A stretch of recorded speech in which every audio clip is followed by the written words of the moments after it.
आपण काय काय बघितलं तर कमलाच कम म्हणजे हृदयामध्ये हृदकमळात ईश्वराचा साक्षात्कार किंवा ओंकाराचं अस्तित्व, या पद्धतीनं प्रणवाचं अस्तित्व या पद्धतीनं आपण बघितलं.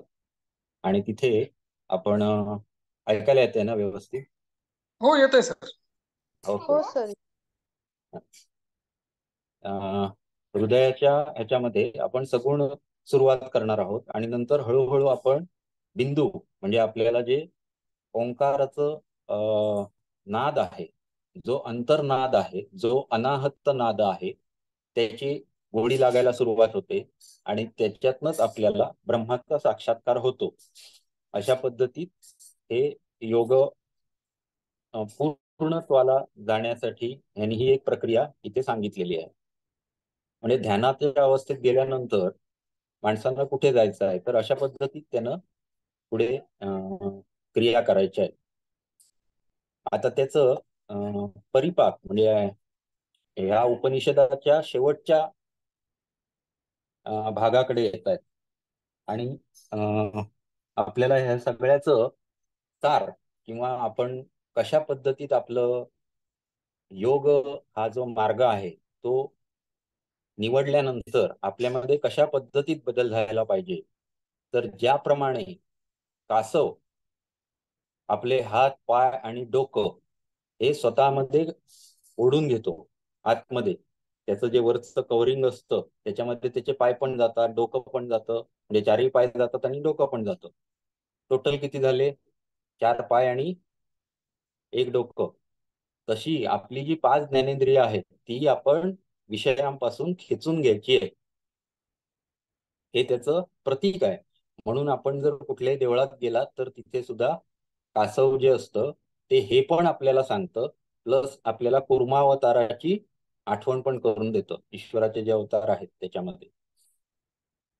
त्याचप्रमाणे जसं ते कासव आपले 5ही भाग आतमध्ये ओढून घेतं, त्याचप्रमाणे योगींनी आपली पंचेंद्रिय, त्याचप्रमाणे कर्मेंद्रिय सुद्धा म्हणजे मूत्रमार्ग, गुदद्वार अशी जी 9 छिद्र आहेत ती सुद्धा हे करायची. म्हणजे कसं, आपल्याला 9 छिद्र आहेत आपल्या शरीराला. 2 डोळे, 2 कान, किती झाले? 4, 2 नाक 6, 1 तोंड 7, मूत्रमार्ग आणि गुदमार्ग असे आपल्याला 9 छिद्र आहेत. तर ह्या 9 छिद्रांमधून आपण कुठल्याही स्वरूपात प्राणाचं आवागमन थांबवायचं आहे. गुदद्वाराला बंद करायचं, बरोबर, मूलबंद लावायचा. आपण वर्ण प्राण येणार आहे तिथे जालंधर बंद लावून त्याला बंद करायचं आहे.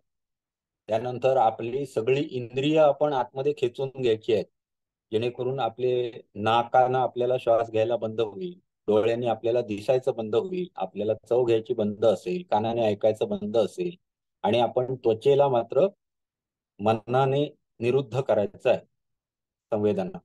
अशा पद्धतीत आपण जेव्हा करणार तेव्हा आपण सगळी 9 द्वारं प्राणानं बाहेरून काहीतरी एंटर करणे ही गोष्ट आपण थांबवणार. आता अशा अवस्थेमध्ये एकच मिनिट. हा अशा अवस्थेमध्ये हे सगळं काम करायचं जेव्हा आपण थांबवणार तेव्हा आपल्याला ब्रह्मज्ञान होण्याची शक्यता आहे. जीवनावश्यक प्राण जो काही आतमध्ये आहे शिल्लक, त्याला आपण पुढे काय करणार आहोत? उड्डीयान बंद लावणार आणि सुषुम्नेमध्ये पाठवणार आहोत मूलाधार चक्राकडून, बरोबर. जीवनावश्यक प्राण सुषुम्ना नाडीच्या मार्गाने सहस्रार चक्रापर्यंत वर वर वर वर न्यावे, बरोबर. सुषुम्नेचं जो पहिलं द्वार आहे ते मूलाद्वार किंवा मूलधार हे सुषुम्नेचं द्वार सांगितलेलं आहे. तिथून आपल्याला सुषुम्ना दरवाजा उघडतो आणि तिथून आपल्याला हा प्राण वरती न्यायला सुरुवात करायचा आहे. तर ही जसजसं एक एक चक्र भेदत वरती जाईल तस तसं आपल्याला महाभूतांवर सिद्धी प्राप्त होत जाईल आणि वरती आपली उन्नती, योग मार्गावर आपली उन्नती किंवा उत्क्रांती होत जाते, अशा पद्धतीत सांगितलेलं आहे.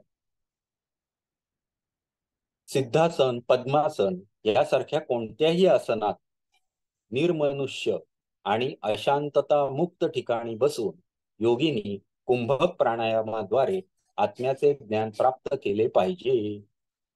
ओके. यामध्ये जी काही समाधी अवस्था सांगितलेली आहे ती जशी योगामध्ये निर्विकल्प समाधी सांगितलेली आहे तशीच अवस्था इथे पण वर्णन केलेली आहे. म्हणजे आपल्याला सविकल्प निर्विकल्प हे समाधीचे प्रकार पुढे येणार आहे जे योगा दर्शनामध्ये आहे. तर सविकल्प जिथे आपण साधारणतः आपण अनुभव सांगूया की सगुण, सविकल्प याचा अर्थ सगुण विकल्पासहित, आणि निर्गुण जे आहे गुणाव्यतिरिक्त ते अखंड ब्रह्म त्याच्याशी एकरूप होणे ही निर्विकल्प समाधी. तर अशा पद्धतीनं त्याचा आपण अद्वैत भाव करायचा आहे. दोन नाही आहेत. मी म्हणजेच ब्रह्म आहे, दुसरं तिसरं काही नसून मी आणि ब्रह्म हे एकच आहे. अद्वैत, जे दोन नाहीत असं अद्वैत. आता हे सगळं परत परत ठासून सांगण्याचं महत्व काय आहे तर तुम्हाला तत्वज्ञानामध्ये द्वैत मत आहे, अद्वैत मत आहे, विशिष्टाद्वैत मत आहे, द्वैताद्वैत मत आहे, हे सगळी मतं आहेत. परंतु जेव्हा आपण मूळ ग्रंथ उपनिषद बघणार तेव्हा त्याच्यामध्ये हे सगळे अंतर्भूतच असतात. त्याचे मतप्रवाह नंतर भिन्न झाले.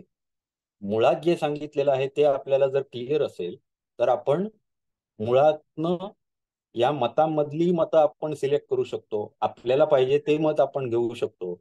अशा पद्धतीनं आपल्याला जीवन आचरण कर जे मत आपल्याला योग्य वाटतं त्या मतानं आपण चालू शकतो. किंवा आपल्याला उपनिषद माहिती असेल, मूळ ज्ञान आपल्याला माहिती असेल तर हे प्रकार का पडले हे आपल्याला समजतं. त्याच्यातला भेद काय आहे हे आपल्याला समजतं आणि चांगलं काय वाईट काय याची बुद्धी आपल्याला येते. म्हणून हे सांगून ठेवलं.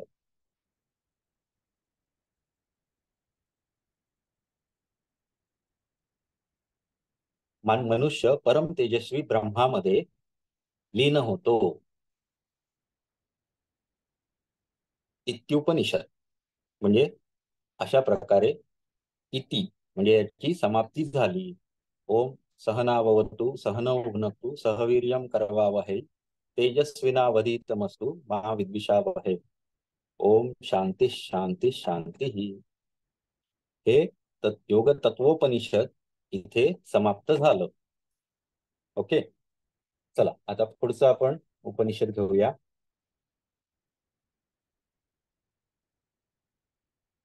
पुढचं जे उपनिषद आपण घेणार आहोत ते आहे अमृतनाद उपनिषद. हे जे म्हणजे आपल्याला 3 उपनिषद आहेत त्यातली 2 मोठी आहेत. हे उपनिषद जरा छोटा आहे. हे साधारण किती श्लोक आहेत बघा. साधारण 38 श्लोकांमधलं फक्त हे उपनिषद आहे. हे जे होतं हे 142 श्लोकांचं होतं. कुठलं? योग तत्वोपनिषद. याच्यावर पण प्रश्न येतात नेट सेटला. योग तत्वोपनिषदामध्ये किती श्लोक आहेत? 142. आणि अमृतनाद उपनिषदामध्ये किती आहेत तर 38 फक्त. तर हे लक्षात ठेवायचं आहे. आता हे तुम्हाला बरं वाटतंय ना शिकवताना समोर आपल्या श्लोक असणे त्याच्यापेक्षा जिथे पाहिजे तिथे मी श्लोकही घेतोय आणि जिथे पाहिजे तिथे सरळ डिस्क्रिप्शन घेतोय. हे योग्य वाटतंय ना? हो, छान आहे सर. हा चालेल. आता उपनिषद, या उपनिषदाचं नाव अमृतनादोपनिषद. काय वाटतं तुम्हाला हे नाव देण्यामागे कारण काय असू शकेल? विचार करून बघा. कशाचं वर्णन असेल याच्यात? आपलं अनाहत नाद जिथे येतो, जिथे अमृत बिंदू होतो, तिथलं काही असावं असं वाटतं. ओके. कोण बोलतायत? मला ऐकाय म्हणजे दिसत नाही आहात तुम्ही. पूर्ण पात्रे. हा, व्हिडिओ ऑन होईल का? हे काय झालं? अच्छा अच्छा, ओके. हा. हा, हे कारण बरोबर मला आहे. एक आठवतं, की हा. कबीरांच्या गाण्यामध्ये हम्म. त्यांचं एक भजन आहे, निर्गुण भजन आहे. हम्म. आणि ते कुमार गंधर्वांनी गायलं, त्याचं वर्णन केलेलं आहे असं मला वाटतं. बरोबर. ते तसं असं झिनी झिनी झिनी रे असं म्हणून हा. तो जो नाद ऐकू येतो हा, त्याच्याबद्दलच. बरोबर आहे, एकदम बरोबर आहे. पण आता हे शब्दावरून तुम्ही याची जर फोड केली तर कशी फोड होते बघा. तर अमृत, अमृत नावाचं काहीतरी गोष्ट आहे. हे आपल्याला आपल्या गोष्टींमध्ये आपल्याला शिकवलेलं होतं की तो अमृत प्याला आणि तो जिवंत झाला वगैरे वगैरे, हे माहिती होतं. पण त्याचा अर्थ काय होतं? तर अमृत, मृत म्हणजे मरणे, मरणार नाही असं. ओके. मग अशी कुठली गोष्ट आहे की जी मरत नाही? अशा गोष्टीबद्दल आणि नादाबद्दल. अमृत नाद म्हणजे अशी गोष्ट, पण कुठली गोष्ट? नाद, जो नाद मृत होत नाही, अशा नादाविषयी इथे सांगितलेलं आहे. बरोबर. आता ह्याचं तुम्हाला म्हणजे अगदी सिंपल शब्दात सांगायचं म्हणजे, जर तुम्ही कुठलीही गोष्ट म्हणजे बोललात तुम्ही एक शब्द मी आता बोललो याचा नाद संपला का? संपला. बरोबर आहे. परंतु या विश्वामध्ये जो अखंड अविरत चालू असलेला जो नाद आहे, जो अमृत आहे, जो कधीही मरत नाही, अशा प्रकारचा जो नाद आहे, त्याच्याविषयी सांगणारं उपनिषद आहे हे. आलं लक्षात? असा नाद की जो सतत चालू आहे, जो कधीही मरत नाही. एखादा शब्द आपण उच्चारला, एखादं गाणं म्हणून झालं, म्हणून झाल्यानंतर त्याचा नाद सतत राहतो का? तर नाही राहत. तो संपतो. जोपर्यंत आपण बोलतोय तोपर्यंत तुम्हाला काहीतरी जाणीव आहे, परंतु अंतर जाणीव जेव्हा आपण करायला आपलीच घेणार, तेव्हा एक प्रकारचा नाद जो कधीही मरत नाही किंवा कधीही संपत नाही, असा नाद असलेले जे स्थान आहे किंवा जे गोष्ट आहे, त्याच्याविषयी, त्या नादाविषयी सांगणारं हे उपनिषद आहे. आलं लक्षात? गहन अर्थ छोट्या छोट्या शब्दांमध्ये सांगणे हे वेदाचं गमक आहे म्हणा, किंवा त्या क्वालिटीचे ऋषी त्यावेळी घालून असतील, दिलाय. ज्यांची प्रतिभा, त्यांची प्रतिभा इथे दिसून येते. ठीक आहे. बुद्धिमान माणूस शास्त्रे शिकून त्यांचा पुन्हा पुन्हा अभ्यास करून त्यानं परब्रह्म जाणून घेतल्यानंतर, उल्काच्या प्रकाशात वस्तू पाहिल्यानंतर जसा मनुष्य त्या उल्केचा त्याग करतो, तसा त्याने या शास्त्रांचा त्याग करावा. पहिलं श्लोक आहे. पहिल्या श्लोकाचा अर्थ काय आहे की, समजा एखाद्या गुहेत तुम्हाला पाठवलं, तर गुहेत जाईपर्यंत तुम्हाला हातात मशाल असण्याची गरज आहे. बरोबर आहे, कारण गुहेत अंधार आहे. अंधारामध्ये आपल्याला प्रकाशानं दिसेपर्यंत त्याची गरज आहे. पण तुम्ही तीच मशाल घेऊन शहरात सगळीकडे फिरताय, असं होऊ शकेल का? कोणतरी हसणार तुम्हाला. बरोबर आहे ना? जिथपर्यंत गरज आहे तिथपर्यंत एखादं हत्यार किंवा एखादी वस्तू आपल्याला गरजेची आहे, तिथपर्यंतच आपण त्याचा वापर करत असतो. त्यानंतर त्या गोष्टीचा आपल्याला त्याग करायला पाहिजे. बरोबर. तसं योग मार्गावर जेव्हा माणूस चालतोय, तेव्हा त्याला परब्रह्माच्या मार्गावर पथदर्शी होण्यासाठी लागणारी जी गोष्ट आहे, ती म्हणजे शास्त्र. शास्त्र म्हणजेच काय? वेद आहेत, उपनिषद आहेत, पुराण आहेत, सगळी जे काही आपलं धर्मग्रंथांचा हे आहे, मोठ्याच्या मोठा कंपू, त्या सगळ्याची आपल्याला शास्त्र म्हणून इथे गरज लागेल. परंतु जो मनुष्य ब्रह्मापर्यंत पोचला, त्याला त्या शास्त्रांची गरज आहे का? तर नाही. ब्रह्मसाक्षात्कार झाल्यानंतर या शास्त्रांना कवटाळून बसण्याची गरज नाही, त्यांचा त्याग करावा, असं इथे सांगितलेलं आहे. आता इथे त्यांनी उदाहरण देताना कसं दिलंय, तर उल्कांच्या प्रकाशात वस्तू पाहिल्यानंतर म्हणजे प्रत्यक्ष झाल्यानंतर, इथे प्रमाणांना महत्व आहे. प्रत्यक्ष गोष्ट होणे, या गोष्टीला इथे त्यांनी प्रकाशात वस्तू पाहिल्यानंतर या हिशोबाने सांगितलेलं आहे, किंवा हे शब्द इथे वापरलेले आहेत. प्रत्यक्ष हे प्रमाण सर्वात उच्च क्वालिटीचं प्रमाण आपल्या सगळ्या ग्रंथामध्ये सांगितलेलं आहे. त्यानंतर अनुमान, त्यानंतर आप्तोपदेश. आणि आप्तोपदेशला सुद्धा काय काय असावं हे पण सांगितलेलं आहे. ते हळूहळू येईलच तुम्हाला पुढे, परंतु प्रत्यक्षाला मात्र कुठलीही बाधा नाहीये. मग जर एखादी वस्तू आपल्याला प्रत्यक्ष दाखवण्यासाठी मशाल घेणे किंवा उल्का इथे लिहिलेला आहे, जी चकमकीत वस्तू, ज्यानं प्रकाश पडतो अशी वस्तू आपल्याला एखादी वस्तू बघण्यासाठी गरज लागू शकते, ती वस्तू मिळाली की त्याचं काम संपलं, ते बाजूला टाकून दिलं पाहिजे. तशा पद्धतीत ज्ञान जोपर्यंत आपल्याला शास्त्र देत आहेत, त्या ज्ञानाचा वापर करून जर परब्रह्माचा साक्षात्कार झाला तर त्या शास्त्रांचा काही अर्थ उरत नाही. त्या शास्त्रांना बाजूला ठेवलं पाहिजे. इथे तर त्यांनी त्याग करावा असं सांगितलेलं आहे. पुढे आता हे जे उपनिषद आहे ते कृष्ण यजुर्वेदापासून निर्मित झालेलं आहे. हे एक वाक्य लिहून घ्या. आधीचं काय होतं, विसरला असाल तर सांगा मॅडम.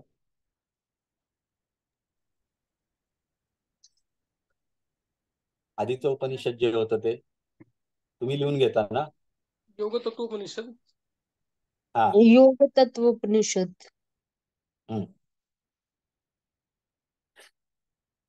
ते सर कृष्ण यजुर्वेदाशी संबंधित होतं सर ते पण. बरोबर, कृष्ण यजुर्वेदाशीच संबंधित आहे, म्हणून मी हे दुसरंही उपनिषद कृष्ण यजुर्वेदाशी संबंधित घेतलं. ओके. तर कृष्ण यजुर्वेदाशी याचा संबंध आहे. हठ केनं. हा, जस्ट एक विचारायचं होतं, तुम्ही आता समजून सांगितलात ना की जोपर्यंत गरज आहे तोपर्यंत ते लक्षात ठेवायचं आणि एकदा साक्षात्कार झाला की मग ते विसरून जायचं, त्याची गरज नाही. तसं म्हणजे हे गीतेमध्ये पण सांगितलं आहे, तर हो, ते ह्याला लागू होतच ना असं हो, विचार. हो, हा, हो, हो. ओके. आणि हे एकमेकांना कसे पूरक आहेत हे पण तुम्हाला कळलं की गीतेच्या अगोदर कित्येक वर्ष हे म्हणजे हे उपनिषद लिहिलं गेलेलं आहे आणि गीतेमध्येही त्याचा वापर केलेला आहे, हे लक्षात येतं. कारण भगवद्गीता हा जो ग्रंथ आहे तो नंतर प्रसिद्ध केला गेलेला ग्रंथ आहे. सुरुवातीला काहीतरी महाभारत पर्व का असा काहीतरी वेगळा ग्रंथ होता. त्यानंतर जय संहिता झाला आणि त्यानंतर मग बसून सर्वांनी सर्व जगतासाठी म्हणून अख्ख्या भारत खंडाचं जेवढे लोक होते त्यांना सर्वांना पंडितांना बोलवून एक सर्वांनी बसून हा ग्रंथ लिहिला, तो म्हणजे भगवद्गीता. तर तसं ते भगवद्गीतेतलं जे ज्ञान आहे त्याच्यामध्ये हे सगळं वेद हा कुठून कुठून भरलेला आहे. म्हणजे तुम्हाला अक्षरशः हे उपनिषदातले तर मी मध्ये मध्ये सांगतच जाईन की हा श्लोक जसाच्या तशा भगवद्गीतेत आहे. आत्ताच सर तुम्ही ते कासवाचं जे सांगितलं ते पण आहे, कासवांचं जे आता सांगितलं तो पण आहे. हा, तो पण श्लोक आहे. असं हठ केन ही जी उपनिषद आहे त्याचप्रमाणे याची सुरुवात आहे. म्हणजे काय, सहनाववतु सहनौ भुनक्तु सह वीर्यं करवावहै तेजस्विनावधीतमस्तु. म्हणजे थोडक्यात शांतीपाठ सुरुवातीला आहे.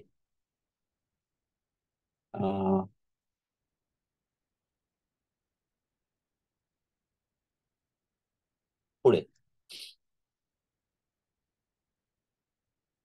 आत्म्यानेच आत्म्यालाच साक्षात स्थिर ब्रह्म असे जाणून आपला देश, जात, बांधव, वर्ण, आश्रम इत्यादी सर्व, तसेच वेद, शास्त्र, पुराणे इत्यादी सर्व आत्मा व्यतिरिक्त आहे असे जाणून पायाला लागलेल्या धुळीप्रमाणे त्यांचा त्याग करावा. आलं लक्षात? काय काय त्याग करावा म्हणजे ज्याला ब्रह्मज्ञान होतं त्यानं आपला काय काय त्याग करावा. आपणच आपल्याला स्वतःला जाणत आहोत, बरोबर आहे. जे काही आज योगाद्वारे आपण करणार आहोत ते म्हणजे काय करणार आहोत, तर परब्रह्माला जाणणे म्हणजे आपल्यालाच आपण जाणणे. कारण परब्रह्माचाच अंश आपल्यामध्ये आहे, बरोबर. त्यामुळे आपणच आपल्याला जाणल्यानंतर, आपणच स्थिर ब्रह्म आहोत हे जाणल्यानंतर आपला देश, आपली जात, आपले बांधव वर्ण, आश्रम, सर्व वेद, शास्त्र, पुराणे यांचा पायाला लागलेल्या धुळीप्रमाणे त्याग करावा. म्हणजे ही जी गोष्ट त्याला मिळते कुठली, तर परब्रह्म नावाची, ज्याचा जाणकार तो होणार आहे, तो झाल्यानंतर तो इतक्या उच्च पदाला पोचेल की या सर्व गोष्टी त्याच्यासाठी पायाला लागलेल्या धुळीप्रमाणे या किंचित गोष्टी आहेत, एवढं अफाट ज्ञान त्याच्याकडे येतं. त्यामुळे या शास्त्रांना सुद्धा त्यांनी गौण मानलेलं आहे. अशा पदाला पोचलेल्या माणसासमोर शास्त्रांची काहीही मती नाही. त्यानंतर सर, पण इथे सांगितलं की त्याने त्याचा त्याग करावा. हो, पण त्याग त्याला त्याग करावा. करायची गरजच नाहीये, ते आपोआप गळून पडेल ना त्या स्थितीत गेल्यावर. हा, म्हणजे हो, त्याला ह्याची परंतु गरज पण लागणार नाहीये. जेव्हा जेव्हा आपल्यामध्ये वैराग्याची भावना, आता तुम्हाला पुढे कैवल्यपाद नावाचा योग ह्याच्यामध्ये भाग येणार. योगसूत्रात. त्याच्यामध्ये नुसती विवेक ख्याती झाली म्हणजे संपलं असं नाही आहे. तुम्हाला त्याच्याबरोबर काही सिद्धी प्राप्त असतात आणि काही ठिकाणी पूर्ण पंचेंद्रिय आपली जी आपण आतमध्ये वळवली असं म्हटलं तरी संस्कार शेष राहतात काही अंशी. तर ते जे संस्कार शेष आहेत त्यांना सुद्धा टाकून द्यायचं असा याचा इथे अर्थ आहे.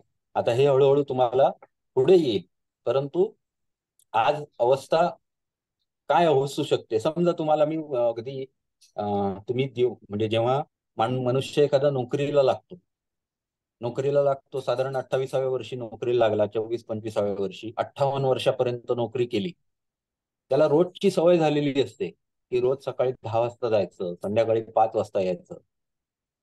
अशा परिस्थितीमध्ये त्याच्यावर ते संस्कार होतात. त्या संस्कारामध्ये राहिल्यानंतर 58व्या वर्षी अचानक त्याला सांगतात उद्यापासून आता तुला यायची गरज नाही, तुम्हाला आम्ही पेन्शन देतो. तो घरी बसतो आणि काय होतं, 1-2 महिने फार तर तो रोज तळमळत असतो, परंतु काहीतरी नवीन नवीन उपाय करून स्वतःलाच प्रयत्न करत असतो, परंतु ते सुटत नाही. ते संस्कार जे आहेत ते परत परत आडवे यायला सुरुवात होतात आणि हळूहळू पेशंटची मानसिकता बदलायला लागते, त्याला डिप्रेशन सारखा आजार पकडायला लागतो. अशा पद्धतीत लोकांमध्ये बदल होतात. तर तर तसं होऊ नये, कारण ह्या गोष्टींमध्ये अडकून राहण्यासारखं काहीच नाहीये. हिची महती तुम्हाला अगोदर पटवून दिलेली असली पाहिजे. तुम्हाला अगोदर या गोष्टी काय याच्या बघा काय काय सांगितलंय बघा. तुमचा देश तुमच्यासाठी नाही, तुमची जात तुमच्यासाठी नाही, तुमचे बांधव तुमच्यासाठी नाही, म्हणजे घरातली फॅमिली सगळी त्याग. त्याच्यानंतर वर्ण, आश्रम, वर्ण म्हणजे चतुर्वर्ण, आश्रम सगळं सगळं सोडायला सांगितलंय. वेदशास्त्र, पुराण हे सर्वच्या सर्व सोडून द्यायचंय. इथे परवैराग्य येतं. परवैराग्य नावाचा एक प्रकार आहे आणि त्याच्याशिवाय गती होत नाही. ती येणार पुढे, पण एवढ्या सगळ्या गोष्टी इथे सोडायला सांगितल्यात हे आत्ता लक्षात ठेवा. ओके, पुढे येणार. पुढे सांगितली आहे प्रणवोपासना. सर थोडे सूत्र जरा वाचले असते सर, चालत चालत चालत तर थोडं आम्हाला बरं पडलं. हा, काय होतं माहितीये का, सगळ्यांना सूत्र तुम्हाला कोण बोलतंय? ठोसर सर. हो हो, हा ठोसर ओके. बोलतोय. उल्का हस्तो तथा कश्चित द्रव्यम आलोक्यताम त्यजेत, ज्ञानेन ज्ञेयम आलोक्य पश्चात ज्ञानम परित्यजेत इति आत्मना साक्षात ब्रह्म बुद्ध्वा सुनिश्चलम. स्वतःला जाणणे म्हणजेच आत्म्याने आत्म्याला जाणणे, साक्षात ब्रह्म आहे अशा पद्धतीत जाणून घेतल्यानंतर देह, जाती आदी संबंधान, वर्णाश्रम समन्वितान, वेदशास्त्र पुराणाने पदपाम सुमिव त्यजे. म्हणजे पायाची धूळ आहे, धुळीप्रमाणे यांचा त्याग करावा. सिंपल अर्थ आहे त्या सगळ्याचा. चला आता पुढे प्रणवोपासना. प्रणव म्हणजे ओंकार, प्रणवाची उपासना. याच्या पुढे त्यांनी प्रणवाची उपासना सांगितली.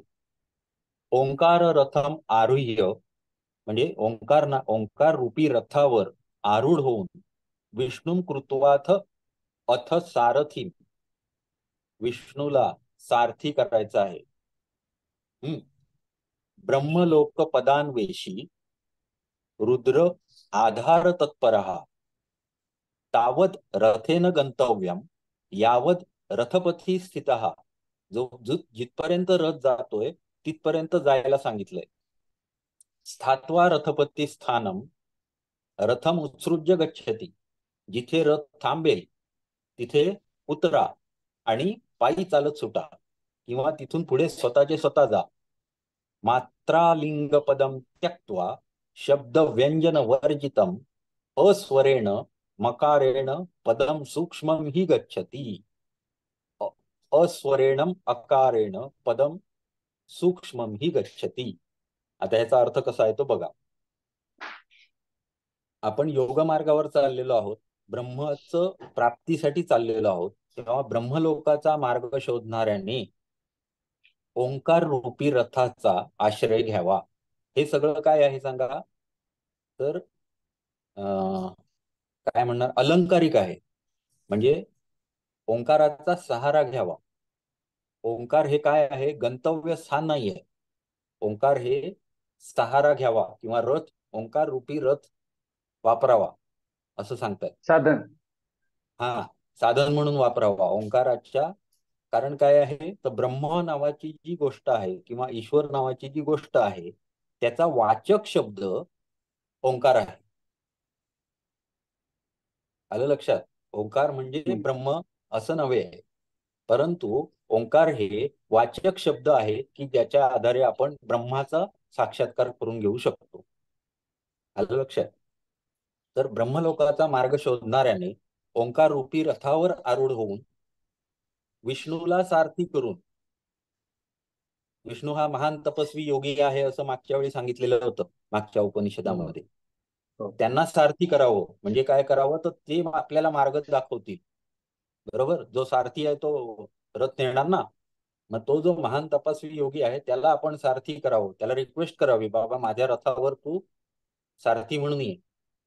लक्षात. माझा रथ योग मार्गावर नेऊन दे. मग तो कुठपर्यंत जाईल तर विष्णूला सारथी करायचं आणि रुद्राची आराधना करायची.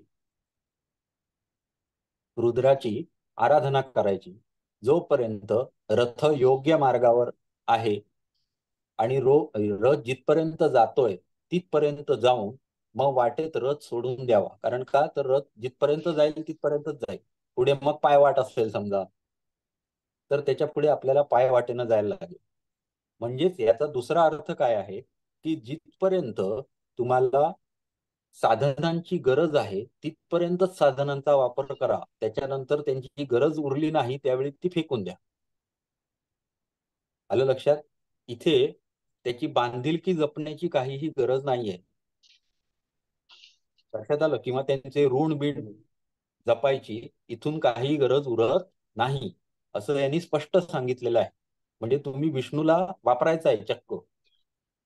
त्याला सांगायचं आहे की तू माझ्या रथावर बस जा आणि पुढे तिथपर्यंत गेल्यानंतर त्याला सांगायचं आता तू परत जा, तुझं काम संपलं, आता तुझी गरज नाही, माझं मी बघतो. अशा पद्धतीत म्हणजे जी साधनं म्हणून आपण वापरणार आहोत त्यांचा तुम्ही त्याग करा. त्याच्यात गुंतून पडू नका. याला म्हणतात परवैराग्य. आलं लक्षात. तर ते वैराग्य येण्याचं हे आहे. तर इथे विष्णू जरी त्यांच्या बरोबर असला तरी सुद्धा त्याच्या बरोबर सुद्धा वैराग्य घ्यायचं आहे. नको आहे तो आपल्याला.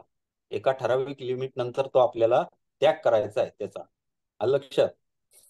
Okay sir. ते यान जेव्हा जातं तेव्हा ते एक एक आपला भाग खाली सोडून देत आणि मग पुढे जातं.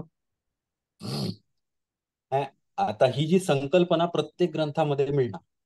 म्हणजे आता समजा तुकारामांना न्यायला आलेलं होतं वगैरे आपल्याला ते नाथपंथीय ह्याच्यामध्ये किंवा या ग्रंथामध्ये त्याची वर्णनं काय काय वेगवेगळी मिळतात किंवा पुराणामध्ये गेलात अजून काय काय वेगळी उदाहरणं मिळतात.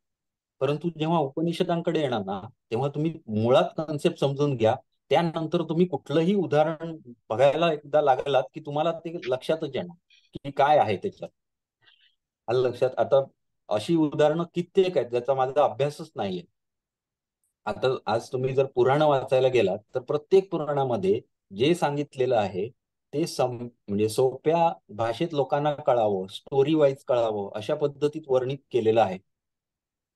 परंतु इथे उदाहरणं मांडताना सुद्धा इतकी खतरनाक उदाहरणं मांडली आहेत की आपल्याला, आपण असं म्हणतो गाव की विष्णूला मी टाकून देणार, ओंकाराला मी टाकून देणार, असं आपण नुसतं तोंडानं म्हणणार पण नाही. इथे स्पष्ट म्हणून ठेवलेलं आहे. मग एवढं स्पष्ट म्हणण्यामागे कारण नक्की आहे. कारण एकदा समजून घेतलं की आपण मग त्याच्याशी किती तुम्ही कल्पना विस्तार करून स्टोरी बनवून लोकांना सांगितलेल्या पुराणामध्ये आपल्याला मिळतात, त्यांचं जेव्हा तुम्ही व्यवस्थित अध्ययन करणार आणि ह्याच्यात बसवणार तेव्हा तुम्हाला कळणार. त्यामुळे हे उपनिषद समजताना कन्सेप्ट एकदा क्लिअर झाल्या की पुढे त्या लावता येतात आपल्याला, आणि मग बाकीचे ग्रंथ पण आपल्याशी बोलायला लागतात. म्हणजे हठप्रदीपिका म्हणा किंवा जे आपण MA ला ग्रंथ घेणार आहोत ना, माझं तरी तुम्हाला सांगतो या व्यतिरिक्त खरंच काही अभ्यास नाही. म्हणजे तुमच्या म्हणजे पुराणाचा अभ्यास असेल काही जणांचा संत वाङ्मयाचा अभ्यास असेल किंवा ज्ञानेश्वरीचा असेल, भगवद्गीतेचा असेल, माझा नाहीये. परंतु जो MA मध्ये सिलेबस आहे त्याच सिलेबसचा एकमेकाला जर जेव्हा तुम्ही संबंध लावायला शिकाल ना, भरपूर काही कमवलं असं आपण म्हणतो. बरोबर आहे? एवढा सुंदर सिलेबस आहे, एवढं मात्र नक्की की जेव्हा तुम्हाला चारही हे योगदर्शनचे चारही पाठ समजायला लागतील, त्याचं रिलेशन तुम्हाला ह्याच्याशी लावता येईल किंवा तुम्हाला हठप्रदीपिकेचं रिलेशन ह्याच्याशी लावता येईल, त्यावेळी तुम्ही खरे तयार झालात. कारण हे इतकं जुनं आहे आणि ते अत्यंत आधुनिक आहे हठप्रदीपिका. मग ते आलं कसं, तिथून इथपर्यंत कसं पोचलं असेल याची तुम्हाला समजायला लागतं. किंवा मधले काही ग्रंथ आहेत ना त्यामध्ये सुद्धा असंच असणार, हेही तुम्हाला कळतं त्याच्यामुळे. आलं लक्षात? वाटते तर रथ सोडून पुढे जावे. मात्रा अ उ म ह्या मात्रा आहेत ना, ह्याच्या ओंकाराच्या अ उ म ह्या मात्रा आहेत.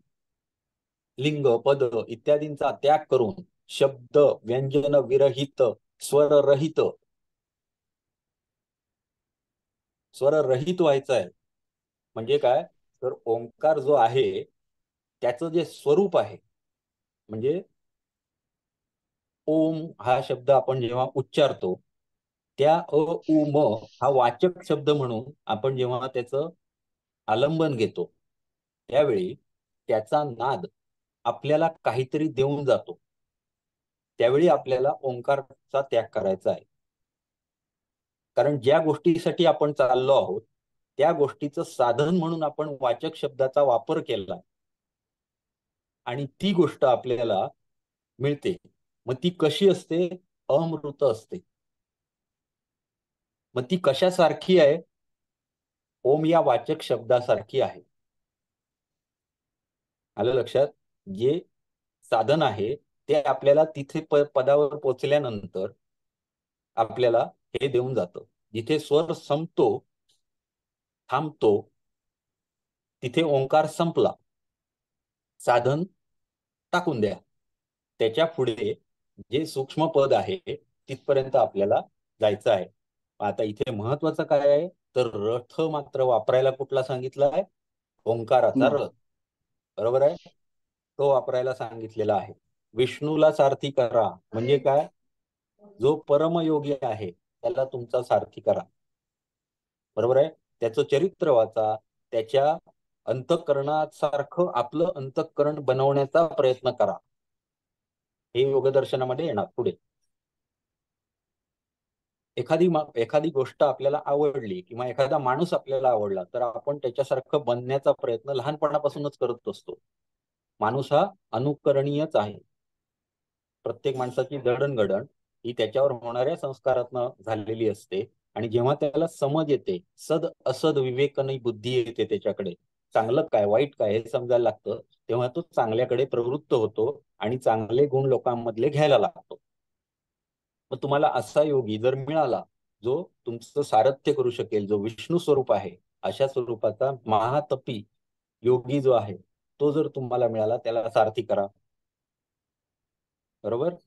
त्याचे गुण तुम्ही घ्या तुमच्यामध्ये. त्याचं अनुकरण करा. आणि त्याचबरोबर ओंकार रूपी रथावर जेव्हा तुम्ही आरूढ होऊन जाणार तेव्हा त्या ओंकाराचा स्वर संपेपर्यंत तुम्हाला सूक्ष्म पदाकडे जाईपर्यंत तो स्वर संपल्यानंतर तुम्हाला जे सूक्ष्म पद मिळेल तिथे तुम्हाला पोहोचायचं आहे.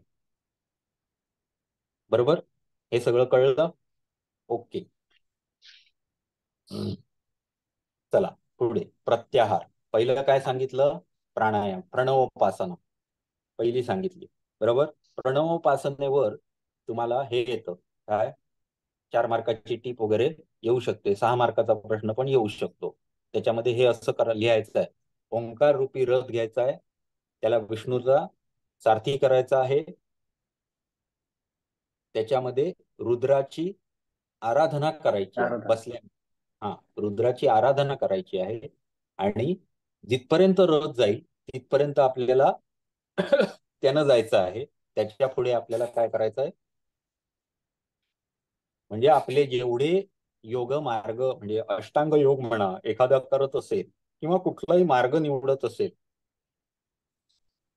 योगावर जाण्यासाठी कुठला तरी मार्ग निवडतात लोक. उदाहरणार्थ एखादा ज्ञान मार्ग निवडेल, एखादा तुमचं काय म्हणतो आपण क्रिया योग निवडेल, एखादा अष्टांग योग निवडेल.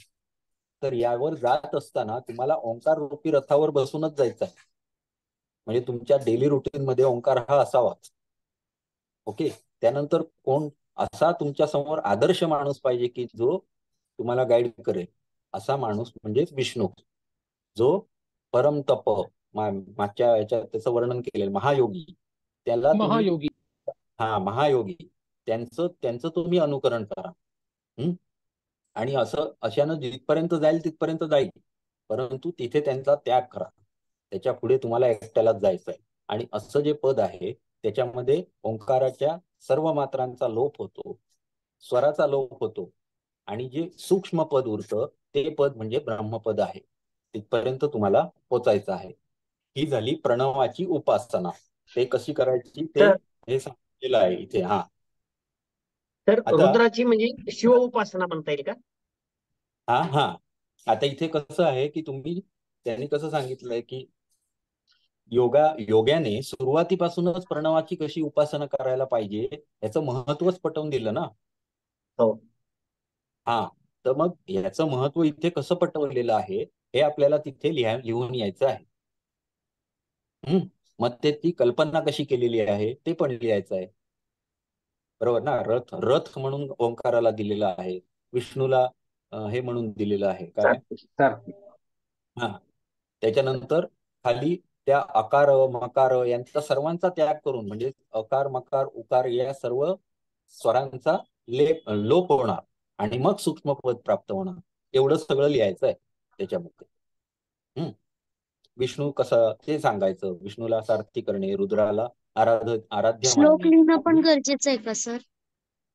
श्लोक लिहिला पाठ तर करणं. उत्तम.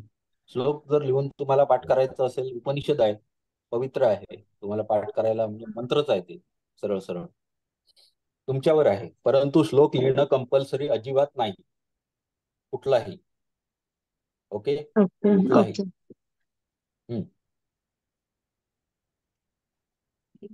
आता प्रत्याहार हे झालं का, प्रणवोपासना झाली.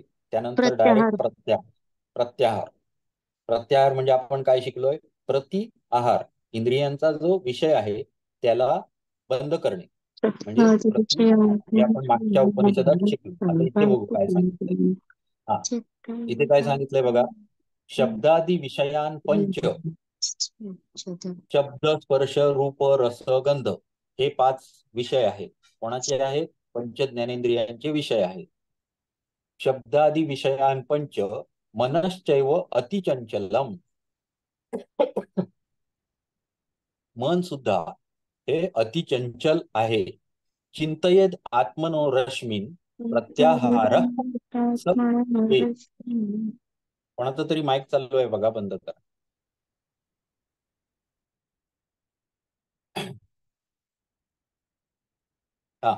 शब्दादी जे 5 विषय आहे आणि मन हे अतिशय चंचल आहे. त्यांना जेव्हा आपण थांबवायला जातो तेव्हा ते कंट्रोलमध्ये येत नाही, अशी ही अतिचंचल अशी गोष्ट आहे. तर त्याला आत्मकिरणांनी चिंतयेत आत्मनो रश्मीन, जशी सूर्याची किरण पडतात, रश्मीन म्हणजे प्रकाश किरण किंवा कवडसे असं आपण म्हणू, तसं आपल्या आत्मकिरणांनी ताब्यात कसे ठेवता येईल याचा विचार करावा. यालाच प्रत्याहार असे म्हणतात. म्हणजेच मी तुम्हाला म्हटलं की जे हे चेतन तत्व आहे त्याला स्वामी बनवायचं आहे. आतापर्यंत आपण या इंद्रियांवर, आपल्या शरीरावर चित्त काबू ठेवून, म्हणजे चित्त म्हणून आपण चित्ताला आपणच समजतोय आणि आपल्या इंद्रिय ताब्यात आहेत असं आपण म्हणतोय. परंतु ऍक्च्युअल तसं न करता जेव्हा तुम्ही त्याचे सगळ्याचे धागे दोरे बॉन्ड पेपर करून आत्म्याच्या नावे करणार, ही आजपासून तुझी प्रॉपर्टी आहे, तेव्हा तो मुक्त झाला असं आपण म्हणायचं. त्यानं त्याच्यावर कंट्रोल घेतला पाहिजे या सगळ्या गोष्टीवर. याला प्रत्याहार असं म्हणतात. इथे प्रत्याहाराची व्याख्या व्यवस्थित आहे, फक्त लिहिताना थोडासा फरक आहे बघा. मागच्या उपनिषदात मी काय सांगितलेलं, पंचेंद्रियांना त्यांच्या विषयापासून तोडणे म्हणजे प्रत्याहार, बरोबर. इथे काय सांगितलंय तर शब्दादी 5 विषय आणि मन, बरोबर, यांना आत्मकिरणांनी ताब्यात कसे ठेवता येईल हे बघणे म्हणजे प्रत्याहार, बरोबर. हा दोघातला फरक आहे, पण काम एकच होणार. सांगण्यामध्ये फरक आहे, फक्त काम एकच होणार, बरोबर आहे ना. पथ किंवा मार्ग एकच आहे, फक्त त्याचं थोड्या वेगळ्या अँगलनं फक्त इथे वर्णन केलेलं आहे एवढंच आहे. पण तुम्हाला लिहिताना मात्र अमृतनाद उपनिषदामध्ये प्रत्याहार कसा सांगितलेला आहे असा सांगितलेला आहे, तिथे कसा सांगितलं आहे तसं सांगितलेलं आहे. हे आपल्याला माहिती पाहिजे, लिहिताना आपल्याला हे माहिती पाहिजे. ओके सर, योग दर्शन मध्ये पण सर योग तत्व उपनिषद सारखं सांगितलंय ना प्रत्याहार, सेमच येतो ते. आणि हा स्वविषय संप्रयोगे चित्त स्वरूपानाकार सविषयाना. आता इथे षडंग योगाचं वर्णन करतात.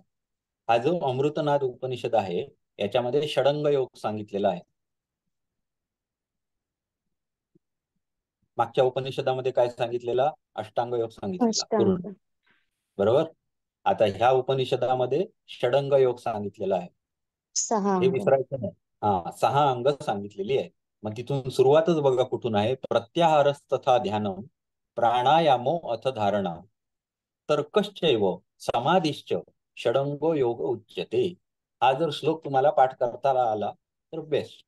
या श्लोकामध्ये षडंग योग म्हणजे काय हे अमृतनाद उपनिषदामध्ये क्लिअर होऊन जातं, कारण श्लोका इतकं पाठ करायला सोपं दुसरं काय नाही, बरोबर आहे. नाहीतर तुम्हाला श्लोक जर ॲलर्जी असेल काही जणांना तर लिहून घ्या. पहिलं प्रत्याहार, दुसरं ध्यान, तिसरं प्राणायाम, चौथं धारणा, त्यानंतर 5वं तर्क आणि 6वं समाधी. ही 6 अंग आहेत. तर या नवीन षडंगांचं विषय आलाय. नवीन विषय, तर्क नवीन विषय आला याच्यामध्ये. तर्क हा नवीन विषय आला आहे. पण हा तुम्हाला पुढे परत हटप्रदीपिकेमध्ये येणार. म्हणजे आपल्याला हेच नॉलेज घ्यायचं आहे, डीप मध्ये घ्यायचं आहे आणि प्रत्येक ग्रंथानुसार त्याला घोळवून आपल्याला पूर्ण तत्वज्ञान समजण्यासाठी या अभ्यासक्रमाचा व्यवस्थित डिझाईन केला गेलेला आहे आणि आपल्याला समजतं व्यवस्थित. त्यामुळे सुरुवातीपासून थोडं लक्ष दिलं की लक्षात येतं पुढे पुढे. कारण काय पण काय सर, वेळेला हेच कृष्ण यजुर्वेदामधलेच हे उपनिषद आहेत. हो. आणि तरी पण त्याच्यामध्ये हे असं फरक का होत गेले? कारण का तर त्यांचे ऋषी जे आहेत ज्यांनी हे लिहिलंय त्यांच्यामध्ये फरक होता. आता ह्याच्यामध्ये काय महत्वाचं असतं की जे परमपद आहे ज्याचं वर्णन सगळ्या ग्रंथामध्ये आहे ते अवर्णनीय पद आहे. ओके. आता ज्याला ते मिळालं त्याला असं वाटायला लागलं की मला हे लोकांना सांगितलं पाहिजे, सर्व जणांचं भलं करायला पाहिजे. मग त्यांनी जवळचा मार्ग प्रत्येकासाठी निवडला. त्यांनी सांगितलं मला असं पद्धतीनं मिळालं, मला असं पद्धतीनं मिळालं, सर्वात सोपी पद्धत ही आहे, सर्वात सोपी पद्धत ती आहे. अशा पद्धतीत त्यांनी सांगण्याचा प्रयत्न केलेला आहे. लक्षात त्यांची तळमळ या ग्रंथातून व्यक्त होते. मग त्याच्यामधले जे दिव्य होते, ज्यांचे त्यावेळच्या त्या काळी त्यांना पद दिली जात असत. उदाहरणार्थ व्यास ही एक पदवी होती, ज्या लोकांना उच्च प्रतीचं ज्ञान असे त्यांना आपण व्यास म्हणायचो. आज त्याच्याचमुळे आपण त्यांना व्यासपीठ हा शब्द पण त्याच्यावरूनच आला. अत्यंत ज्ञानी लोक. मग तशा माणसांनी हे लिहून ठेवलेल्या गोष्टी आहेत. लक्षात प्रत्येकानं जरी वेगवेगळे मार्ग अवलंबले असले तरी परम चैतन्याकडे जाण्याचं त्यांचा हेतू होता हे नक्की आहे सगळ्यांचा. म्हणून आपल्याला हे विविध मार्ग समजून घ्यायचे आहेत आणि आपल्याला जे शास्त्र झाला त्याचा उपयोग की पुढे टाकूनही द्यायचा आहे ह्या उपनिषदानुसार. हे पण आपण लक्षात ठेवायचं. चला, षडंग योग आपले हे 6 सांगितले: प्रत्याहार, ध्यान, प्राणायाम, धारणा, तर्क आणि समाधी. षडंग योग. काय ते योग षडंगानी गणयती प्रत्याहार इति स्पष्टो अर्थ. बाकी काय नाही, हे षडंग योग असे म्हणतात. आता सुरुवातीपासून सुरुवात करायचं की या सर्वांचं म्हणजे हे सगळं केले षडांग योग सगळ्यांना कोणी कोणी आचरण केलं जसं यांनी सांगितलंय तसं आचरण केल्यानंतर मला काय मिळणार हे ते सुरुवातीलाच सांगून ठेवतात. तुम्ही एवढं सगळं जर केलं तर तुम्हाला काय मिळेल त्याची फलं म्हणजेच म्हणजे षडंग योगाची केल्यानंतर मिळणारी फलश्रुती ही सांगतात. यथा पर्वत धातूनां दहांते धमता मलाहा तथेंद्रिय कृता दोषा दह्यन्ते प्राणधारणा. प्राणायामैर दहेत दोषान धारणाभिश्च किल्विषम ही क्षयम नीत्वा रुचिरम चैव चिंतयेत. इथे एक सूक्ष्म गोष्टी त्यांनी वर्णन करताना जेव्हा त्यांनी समजा आपण एखादा मोठा पर्वत घेतला, त्या पर्वतामध्ये भरपूर वनस्पती आहेत असं वर्णन केलं. हे झालं काय म्हणतात त्याला ग्रॉसचं वर्णन, मॅक्रो मोठ्या स्वरूपात वर्णन. या पर्वतावर खूप वनस्पती आहेत. ओके. पण त्याच पर्वतामध्ये एखादं संजीवनीचं झाड आहे ज्याच्यामध्ये चमकीलं फूल असतं, म्हणजे चमकणारं फुल असतं. असं जेव्हा वर्णन करणार तेव्हा ते स्पेसिफिक आहे, मग त्याच्यामध्ये आपल्याला जाता येतं. जेव्हा उपनिषदांचा विचार करतो तेव्हा तुम्हाला अखंड पर्वत त्याच्यामध्ये असणारी झाडं यांचं वर्णन तुम्हाला मिळेल. आणि जितकं तुम्हाला स्पेसिफिक जायला लागेल तितकं तुम्हाला अलीकडच्या ग्रंथामध्ये यावं लागेल स्पेसिफिक व्हायला जाताना. मी आता काय करतोय दोघांची थोडी थोडी सांगड घालून तुम्हाला अजून नॉलेज कसं मिळेल हे मी प्रयत्न करतोय. जेव्हा तुम्ही त्या ग्रंथावर येणार तेव्हा आणि स्पेसिफिक होणार. लक्षात. त्यामुळे ज्या संकल्पना आहेत योगामधल्या जे कन्सेप्ट आहेत त्या मात्र नीट समजून घ्या इथे. त्यानंतर मग त्याच्या अनुषंगाने तुम्ही ज्ञान जसं सूक्ष्म करत जाल तसं तुम्ही वर निघणार आहात. ही सुद्धा एक प्रक्रियाच आहे, जो एक एक पायरी आपण शास्त्राला धरून वरती चाललेलो आहोत. लक्षात. जेव्हा तुम्ही क्रियायोग स्वतः करणार क्रिया, त्याच्यानंतर तुम्ही स्वतः पण उन्नत मार्गावर निघणार. जिथे तुम्हाला संपवायचं आहे तिथे शास्त्र पण टाकायची, सगळंच टाकायचं, पुढे जायचं, हे सांगितलंय. आता इथे कसं सांगितलंय, प्राणायामाने अग्नी वाढतो हे यांनी इथे सांगितलंय की ज्याप्रमाणे पर्वतावरील धातूंचे मळ अग्नीने जाळून टाकले जातात त्याचप्रमाणे इंद्रियांनी केलेले दोष प्राण धारण केल्यामुळे म्हणजेच केवल कुंभक केल्यामुळे जाळले जातात. आता इथे कुंभक जे माणसं करतात म्हणजे कुंभक हा प्राणायामाला पर्यायवाची शब्द आहे. प्राणायामाला कुंभक हा पर्यायवाची शब्द आहे. समानार्थी शब्द आहे. ओके. आता इथे काय सांगितलंय, प्राणायामाने दोष अशा प्रकारे जाळले जातात जसं पर्वतावरील धातूंचे मल अग्नीने जळतात. जेव्हा शुद्धीकरण प्रक्रिया सगळ्या सांगितल्या गेल्या त्या अथर्ववेदामध्ये सुद्धा वर्णन आहेत काही. हे आपले सायंटिस्ट खतरनाक होते सुरुवातीचे सुद्धा. त्यांना माहिती होतं की अशुद्धी धातूमधून काढायची असेल तर त्यांनी फाउंड्री तेव्हाच म्हणजे टाकायला पाहिजे हे त्यांना तेव्हा माहिती होतं. तेव्हाही ते धातू विलयन करून काढत होते आणि त्यातल्या अशुद्धी जाळूनच दूर करत होते. अशा प्रकारे आपलं मातीचं भांड, ज्याला आपण घडा अशी संवेदना म्हणजे संकल्पना दिलेली आहे, तो घडा आपल्याला जर पक्का करायचा असेल तर आपल्याला प्राणायाम रूपी अग्नीने त्याला जाळला पाहिजे. ही कन्सेप्ट इथे सांगितलेली आहे. लक्षात. म्हणजे प्राणायामाने अग्निवर्धन होते आणि त्याचा उपयोग काय होतो तर आपलं जे भांड आहे ते किंवा आपला जो धातू आहे तो निर्मळ होतो, मळ नाहीसा होतो. आता मळ कुठले सांगितलेले आहेत? रज आणि तम हे दोन मळ आहेत आणि सत्व हा मात्र गुण आहे. लक्षात. रजतमांचं मळ दूर होतं आणि सत्वगुण प्रकाशित होतो. कारण प्रकाश स्थितीशीलत्व हे मी ह्याच्यात गुणांचं जे वर्णन केलं तिथे सांगितलं. आपल्याला सत्वगुणाकडे जायचं आहे आणि मळ रजतम आपल्याला दूर करायचे आहे. प्राणायाम केल्यानंतर ततः चियते प्रकाशावरणम, ह्या जो प्रकाशरूपी सत्वगुण आहे त्याच्यावर जे आवरण आलेलं आहे तमो आणि रजोगुणाचं ते दूर होतं आणि तो उद्धृत होतो. मल त्याचा निघून जातो, जाळला जातो आणि प्राणायामानं आपल्याला सत्वगुणाची वृद्धी होते. हे सिंपल आपल्याला याच्यातून सांगायचं आहे. आता पुढे प्राणायामाने जसे दोष जाळले जातात त्याचप्रमाणे धारणेने पाप वा अपराध नष्ट केले जातात. धारणेने काय, प्राणायामाने काय झालं? दोष जाळले गेले. धारणा करायला लागल्यानंतर पाप आणि अपराध म्हणजेच जी कर्माशय बनणार आहे किंवा बनलेलं आहे, ज्याचे आपण आता भोगण्यासाठी जन्माला येतो, पुनर्जन्म होत राहतो, या सगळ्याचं जे कर्माशय बनण्याची क्रिया आहे त्याच्यामधले पाप हा जो कन्सेप्ट आहे तो आपला कमी व्हायला लागतो. ती पाप जाळली जातात धारणा करायला लागल्यानंतर. आता ह्या धारणापर्यंत इथे किल्विषम म्हणजे पाप.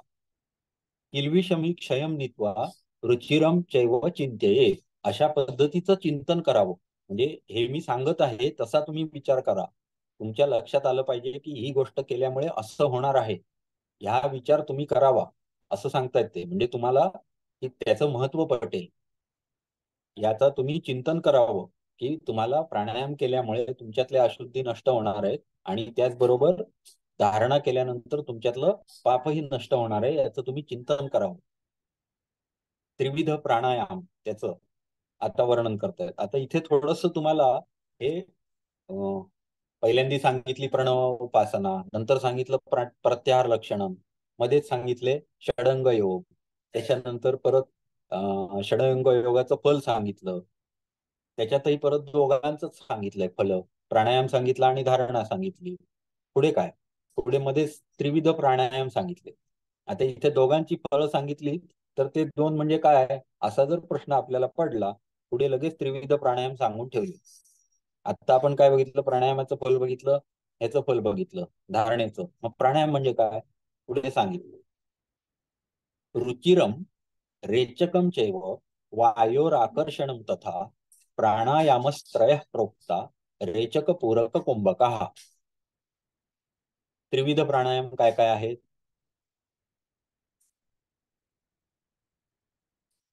कुठले आहेत? कोणीतरी सांगा एकाने. प्राणायामाचे 3 प्रकार. पूरक, रेचक, कुंभक. पूरक, रेचक आणि कुंभक. बरोबर. आता हेच फक्त वर्णन इथे केलेलं आहे की पूरक, कुंभक आणि रेचक याने युक्त असा हा 3 प्रकारचा प्राणायाम आहे, एवढंच इथे सांगितलेलं आहे.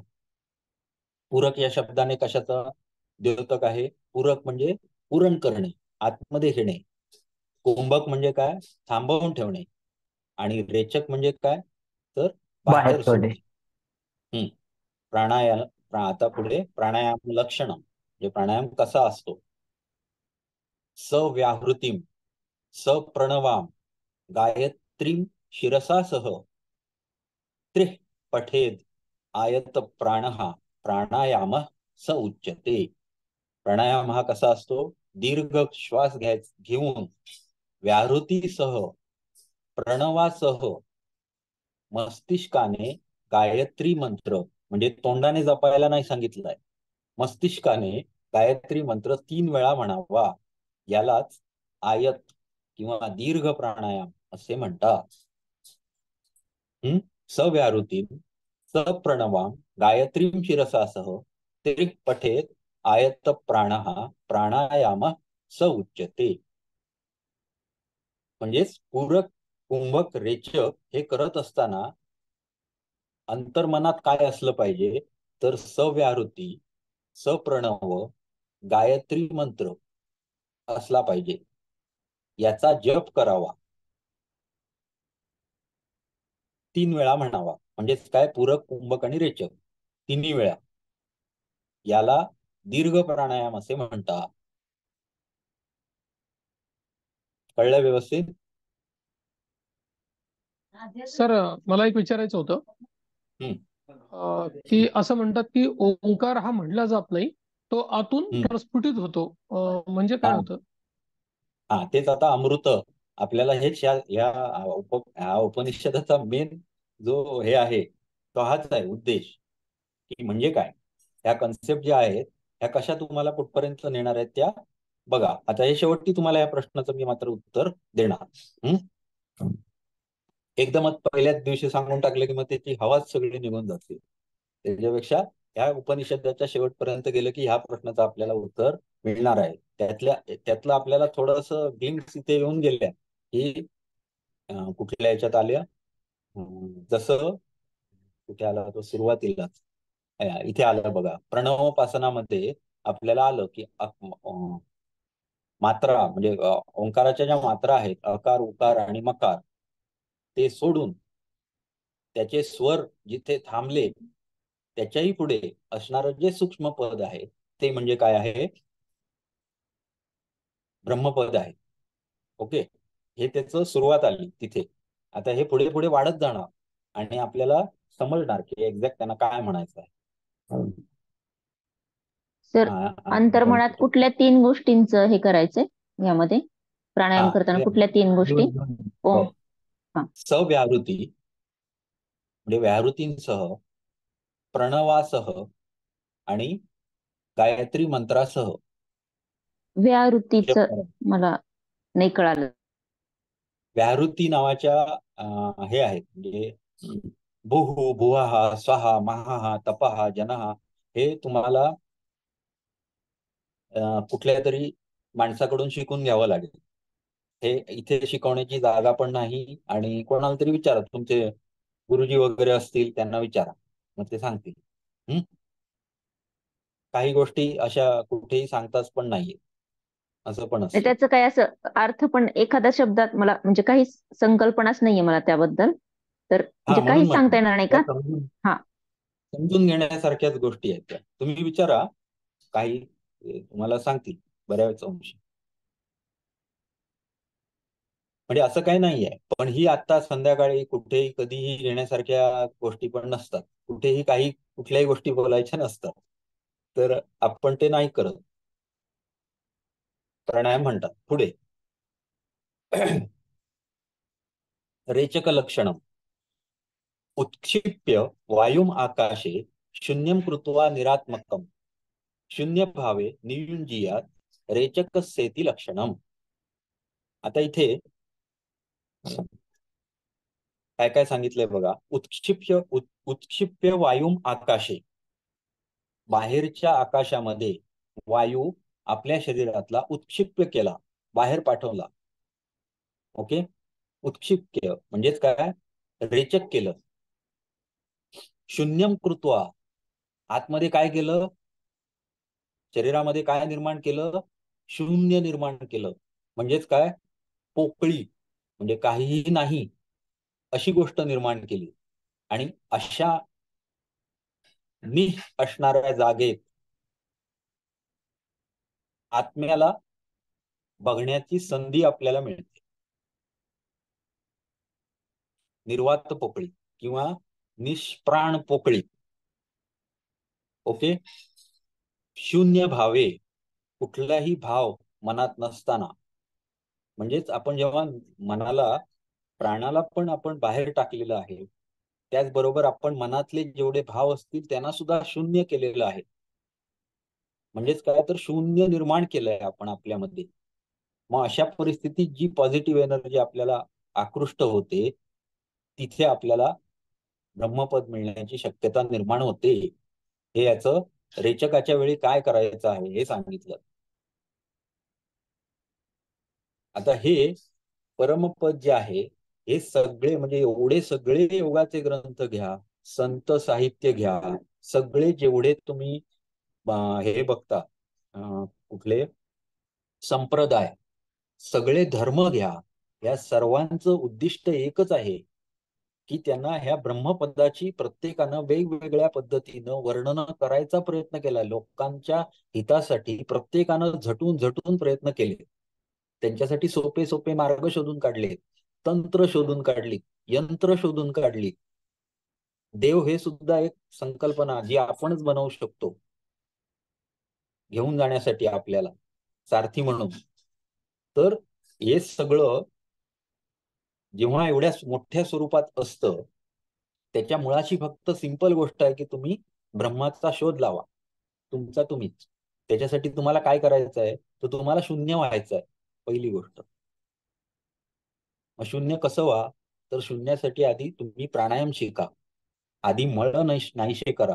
त्यानंतर जेव्हा तुम्ही रेचक करणार, त्या रेचकामध्ये इतकी ताकद असली पाहिजे की तुमच्या रेचकाबरोबर तुम्ही शून्य झाला पाहिजे.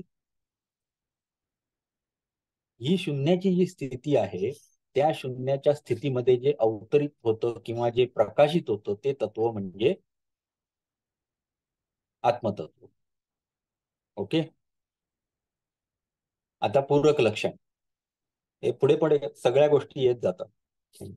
वक्त्रेण उत्पलनालेन तोयम आकर्षयन् नरः एवं वायुर्गृहीतव्या पूरकस्येति लक्षणम. पूरक कसा करायचा आहे, तर कमळाच्या देठाने जसे पाणी ओढावे त्याप्रमाणे मुखाने वायूचे शरीरात आकर्षण करावे.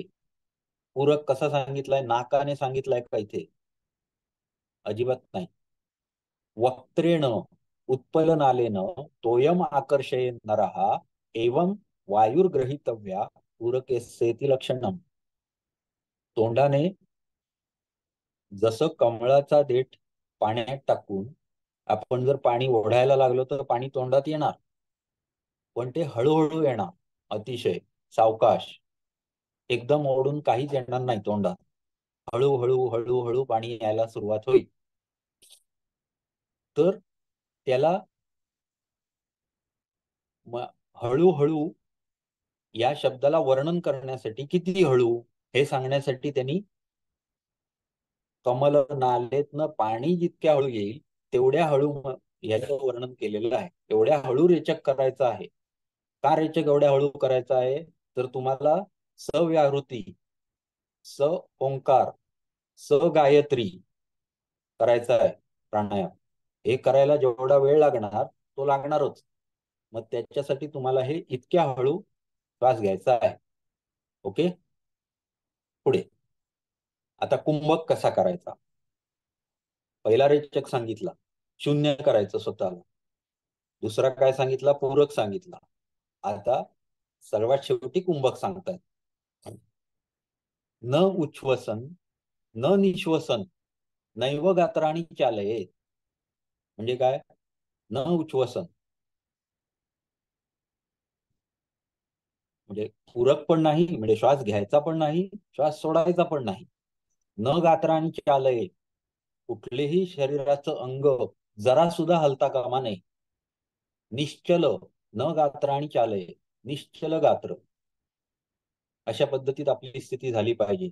एवं भ्यावम नियुंजियात कुंभकस्येति लक्षणम, अशी जी निश्चल स्थिती असते शून्य भावासहित, ती कुंभकस्येति लक्षणम, त्याला कुंभक असे म्हणतात.